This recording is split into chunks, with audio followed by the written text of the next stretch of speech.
వినాయక చవితి సందర్భంగా శ్రీ సత్యసాయి జిల్లా ధర్మవరం పట్టణంలోని ఎన్డీఏ కార్యాలయంలో వైద్య ఆరోగ్య శాఖ మంత్రి సత్యకుమార్ యాదవ్ ఆధ్వర్యంలో వినాయక విగ్రహాన్ని ఏర్పాటు చేసి ప్రత్యేక పూజా కార్యక్రమాలు నిర్వహించారు।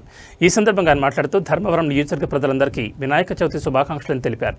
ప్రతి ఒక్కరూ భక్తి శ్రద్ధలతో ఈ పండుగను జరుపుకోవాలని, మండపాల వద్ద మరియు నిమజ్జన వేళ శాంతియుతంగా స్వీయ నియంత్రణ పాటించాలని అన్నారు। దేవుని సన్నిధిలో అసభ్యమైన పాటలు వినిపించకుండా కేవలం భక్తి గీతాలే వినిపించాలని అన్నారు। ఎన్నికల సందర్భంగా ఇచ్చిన హామీలను నెరవేర్చే దిశగా ముఖ్యమంత్రి చంద్రబాబు తొలి సంతకంగా డిఎస్సి ద్వారా 16,000కు పైగా ఉద్యోగ నియామకాలు చేపట్టారన్నారు।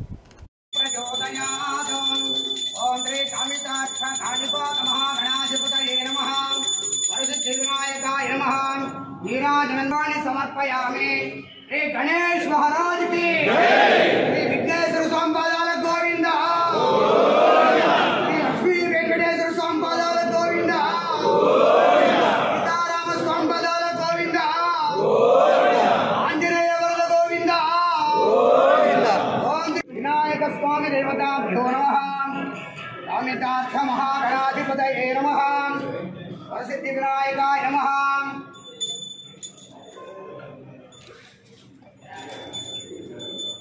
ओम ह्रीं ह्रीं क्लीं ग्लौं गणपतये ओम गणपतये नमः। एकदन्ताय विद्महे वक्रतुण्डाय धीमहि प्रचोदयात् महागणाधिपतये नमः।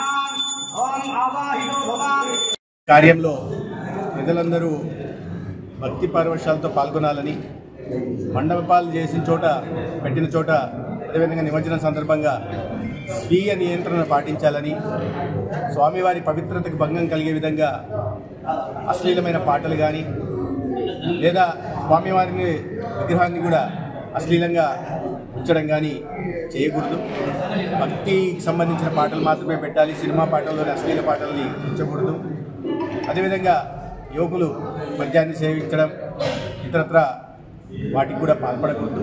భక్తి పారవశ్యంతో ప్రజలందరూ జరుపుకునేది పవిత్రంగా మనం కూడా చేయాల్సింది। అదే సమయంలో పర్యావరణాన్ని కూడా, ఒక వినాయక చవితి అంటూనే పర్యావరణ ఉత్సవం। ఎందుకంటే మనము చూస్తే మట్టి చెరువులు వర్షం రాకముందు దానికి ఒక కారణం ఉంది, సహేతుకమైన కారణం ఉంది। వినాయక చవితికి ముందు వర్షాలు రాకముందు చెరువుల్లోంచి మట్టిని తీస్తాం, దాంతో విగ్రహాన్ని చేస్తాం। వినాయక చవితి తర్వాత అదే విగ్రహాన్ని మళ్ళీ ఆ చెరువులో కలుపుతాం। అంటే ముందు నీటి సామర్థ్యం పెంచడం, తర్వాత ఈ విగ్రహాన్ని నీరు ఇంకిపోకుండా చెరువులు ఉండడం, తద్వారా రైతులు సస్యశ్యామలంగా ఉండేలాగా మనం ప్రయత్నం చేస్తూ ఉంటాం।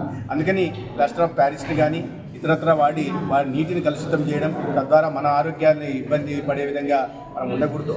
మట్టి బొమ్మల్నే తయారు చేసుకోవాల్సిన అవసరం ఉంది। అదేవిధంగా దీని పత్రి 21 చెట్ల నుంచి పత్రిని సేకరిస్తాం, ఆ పత్రిలో ఔషధ గుణాలు ఉంటాయి। ఈ రకంగా వినాయకుడి విగ్రహాన్ని కూడా వేరే రకంగా మార్చి చాలా చోట్ల చూస్తుంటాం, మార్చి పెడుతుంటారు। ఆ విధంగా చేయకూడదు, ఎందుకంటే ప్రతి వినాయకుడి ప్రతి భాగానికి ఒక వైశిష్టత ప్రాశస్త్యం ఉంది।